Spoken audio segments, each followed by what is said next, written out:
Domestic violence is always a hot topic in news headlines, but the aftermath of such violence is often even more devastating. Some people are strong enough to rise up and fiercely oppose it, while others choose silence to maintain a toxic relationship for some reason. But do those who remain silent ever receive a positive outcome? This is a persistent question in the context of marriage, and today's case will shed light on whether staying silent and enduring is truly the right choice. On the evening of April 19, 2024, in the peaceful residential area of 5500 Whitman Avenue, Fort Worth, Texas, a horrific event shattered the neighborhood's tranquility. Fort Worth, a city known for its blend of cowboy heritage and urban development, is no stranger to criminal cases. But this incident shocked the community due to its brutality and unusual circumstances. The house at 5500 Whitman Avenue, a single-story home with a red brick exterior and simple interior, was the residence of Kristlynne Robertson, his wife Kristlynne Robertson, and their children. Around 8:30 p.m., the Fort Worth Police Department's 911 dispatch received an emergency call from a man identifying himself as Kristlynne Robertson's brother. This man, referred to as Eric, reported that he had just returned home after being away for a few days and noticed that Kristlynne's 34-year-old wife, was inexplicably absent from the house, an unusual occurrence since she spent most of her time at home. Eric also detected a foul odor permeating the enclosed space of the house. He described finding Kristlynne in a severely intoxicated state, barely able to communicate. Alarmed, Eric searched the house and discovered a horrifying scene in the master bedroom, a body wrapped in a blue plastic tarp, with an office chair tipped over, partially covering the head. Eric immediately took action to ensure safety. He removed Kristlynne from the house, seating him on a chair on the porch to prevent any potential violence. He then called 911, requesting police and medical personnel to respond to the scene. While waiting, Eric found a handgun on the desk in Kristlynne's bedroom. Recognizing the danger, he took the gun, secured it in his own room, and later handed it over to the police when they arrived. The Fort Worth Police Department dispatched a patrol team to the scene immediately after the call. Officers arrived around 8:45 p.m., securing the area around the house to preserve the crime scene. Medical personnel were also present to assess Kristlynne, who was described as so intoxicated he could barely stand or answer questions. Officers noted a strong odor of decomposition emanating from the house, indicating the body had been there for a significant period. Police inspected the master bedroom where the body was found. The body was on the floor, wrapped in a blue plastic tarp, with the head partially covered by a tipped-over office chair. Officers observed the bedroom was in disarray, clothes were scattered, several empty liquor bottles were on a table, and the smell of alcohol mingled with the odor of decomposition. The body was that of a woman, topless, with visible bruising around the neck and a gunshot wound to the face. Based on the state of decomposition, investigators estimated the body had been there for approximately 5 to 7 days. The Tarrant County Medical Examiner's Office was called to collect the body and conduct a detailed autopsy. Evidence collected included the blue plastic tarp, the handgun surrendered by Eric, and items from the room such as a cloth with faint blood stains.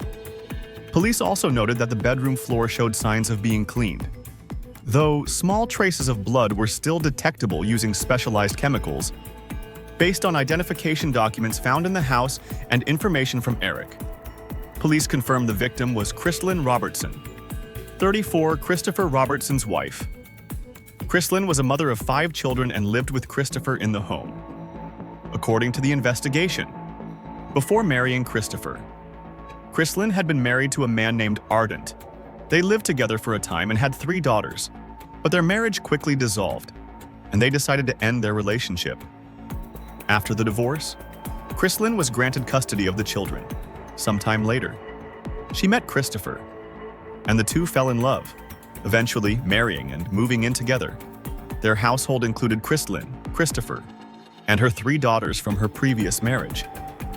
Although Kristlynne and Ardent's marriage had ended, they maintained a cooperative relationship to co-parent their 3 daughters. Kristlynne and Kristlynne later had 2 children together. Their family life was reportedly harmonious until the murder occurred. Eric stated that he frequently came and went from the house but had been away for a few days visiting friends. He noted no unusual signs during his prior communications with Christopher before returning home. Kristlynne's family was notified of her death late on the evening of April 19th. Her parents shared that Kristlynne was a devoted mother who loved country music, playing video games, and crocheting. She married Christopher on May 30th, 2020. However, investigations revealed that Kristlynne and Christopher's marriage was tumultuous, marked by frequent arguments and signs of domestic violence. The quiet Whitman Avenue neighborhood was disrupted as police cars and ambulances converged on the house. Neighbors, who had little interaction with the Robertson family, expressed shock, noting they had not noticed anything unusual in the days prior. Some mentioned hearing arguments from the house, but did not suspect the situation was this severe. News of the incident spread quickly, stunning the local community. On April 20th, 2020, 4 police interviewed Eric at the station to gather more information. Eric recounted that he had left the house on April 14th to visit friends in Dallas and had minimal contact with Christopher during that time. Upon returning on the evening of April the 19th, he was shocked by the foul odor and his brother's condition. Eric confirmed that Christopher struggled with alcoholism, often drinking to the point of intoxication, and that his relationship with Kristlynne was strained due to financial issues, parenting responsibilities, and personal disagreements. He insisted he knew nothing about the murder until discovering the body. The Tarrant County Medical Examiner's Office released the autopsy report on the morning of April 20th. The results confirmed that Kristlynne Robertson died from a single gunshot to the face, which penetrated her head, causing instantaneous death. Bruising on her neck indicated she was physically assaulted, possibly strangled, before being shot. The time of death was estimated to be around April 12th or 13, approximately 6 to 7 days before the body was found. No traces of drugs, alcohol, or toxins were found in Kristlynne's system, ruling out poisoning or incapacitation prior to her death. The handgun surrendered by Eric was sent to the ballistics lab. Analysis confirmed that the bullet in Kristlynne's body matched the gun. Christopher's fingerprints were found on the gun's handle and trigger, supporting the theory that he was the shooter. Eric's fingerprints were also on the gun's body, but he explained that this was from handling it to secure it. No third-party fingerprints were found, reducing the likelihood of an accomplice. The plastic tarp wrapping the body contained dried blood and Kristlynne's hair, confirming it was used to conceal the body after the murder. Small blood stains on the bedroom floor, despite being cleaned, were analyzed and confirmed to belong to Kristlynne. Kristlynne's phone, found in the bedroom, had been powered off since April 12th. The last message she sent was to her mother on the evening of April 11th, in which she complained about being exhausted from arguing with Christopher. Based on physical evidence and Eric's testimony, the police identified Christopher Robertson, 34, as the primary suspect in the murder. However, on the evening of April 19th, Christopher was too intoxicated to be questioned. Officers took him to a hospital for medical evaluation and detox, while continuing to gather information from other sources. They interviewed neighbors, but none provided significant details about Christopher's activities in the preceding week. Some recalled not seeing Kristlynne leave the house after April 11th, which aligned with the estimated time of death. To ensure objectivity, police considered the possibility of an accomplice or external motives, such as financial disputes or drug involvement. However, no evidence suggested Kristlynne or Christopher were involved in criminal activities. Kristlynne's family confirmed she had no enemies or serious conflicts with anyone besides Christopher. The couple's bank transactions showed no unusual activity, ruling out financial motives. On the morning of April 20th, 2024 at 9:00 p.m., Christopher Robertson voluntarily called 911 from the house at 5500 Whitman Avenue. In a trembling voice, he said, "My father-in-law is going to kill me. I killed his daughter." Christopher provided his name, address, and confirmed Kristlynne's body was in the bedroom. He repeated that he wanted to go to jail and had no intention of fleeing. This recorded call became critical evidence strengthening the case against him. Police returned to the house shortly after the call and found Christopher sitting in the living room, more coherent than the previous night but still smelling of alcohol. He did not resist as he was handcuffed and taken to the Fort Worth police station around 10:30 a.m. on April 20th. On the way, Christopher muttered, "I did it. I don't want to live anymore," which officers documented in their report. Christopher was formally interrogated in the afternoon of April 20th after a medical evaluation confirmed he was sober enough to proceed. The 3-hour interrogation was conducted with 2 investigators and a court-appointed attorney present.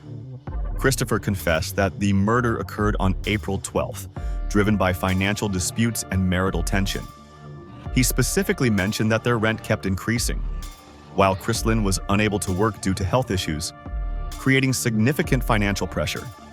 He also admitted to frequent arguments, with the incident escalating after a heated dispute. Christopher further revealed he had been drinking heavily and even used Kristlynne's pain medication to numb himself after killing her, indicating psychological distress and guilt following the act. He admitted to pushing Kristlynne to the floor and strangling her in a fit of rage. When she tried to fight back, Christopher grabbed a handgun and shot her once in the face during their struggle. He considered dismembering and disposing of the body, even purchasing a saw and tarp, but ultimately did not follow through. Realizing it would be difficult to conceal due to Kristlynne's close ties with family and children, Christopher insisted he had not planned to kill Kristlynne, describing the act as impulsive, fueled by anger and intoxication. His confession highlighted a combination of financial stress, marital conflict, and severe alcoholism as potential factors contributing to the crime.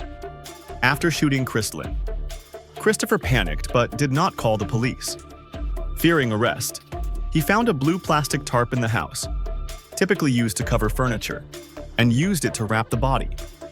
He dragged the body to a corner of the bedroom, placing an office chair over it to conceal it.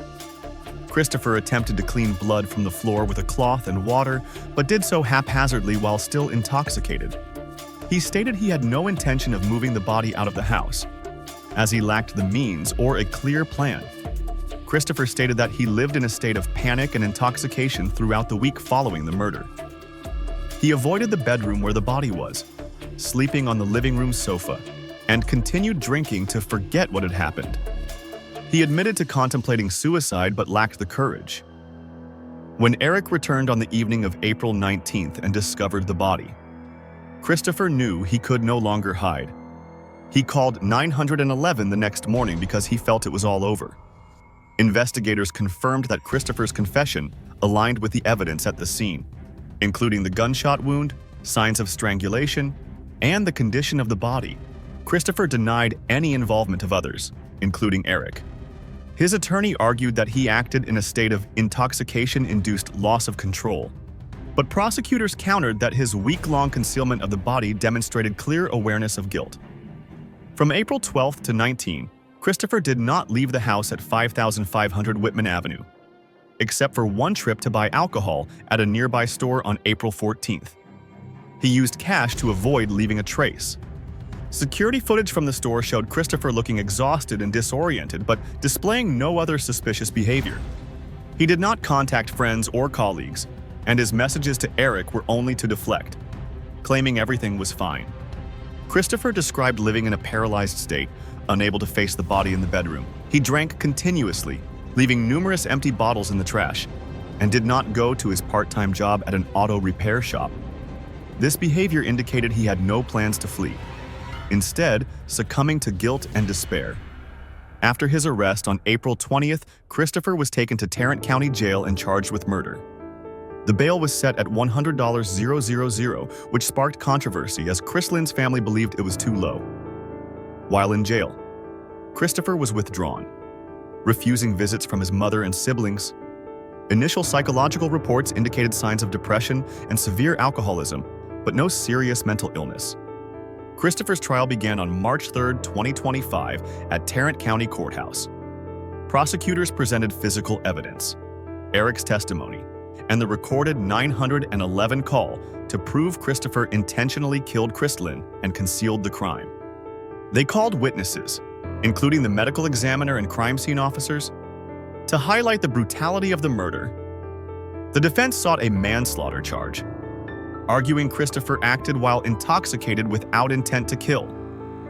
However, the jury rejected this, emphasizing that his week-long concealment of the body showed clear awareness of guilt. On March 10, 2025, Christopher was convicted of murder and sentenced to 50 years in prison, with no parole eligibility for 25 years. Kristlynne's family held a memorial service at a local church on March 15, 2025, attended by dozens to honor her memory. Everett Ardent, the father of Kristlynne's 3 daughters, vowed to raise them and ensure they received psychological support. A fund was established to support the 5 children, receiving contributions from the community. Kristlynne's death left a profound impact on her 5 children. Child psychologists noted they would need years to heal from the trauma, especially knowing their mother was killed by their stepfather. Everett Arndt and Kristlynne's parents collaborated to provide a stable environment. The case concludes here. Thank you for following this case, and we hope you found it engaging. If you enjoyed it, don't forget to like and subscribe to stay updated on the latest cases.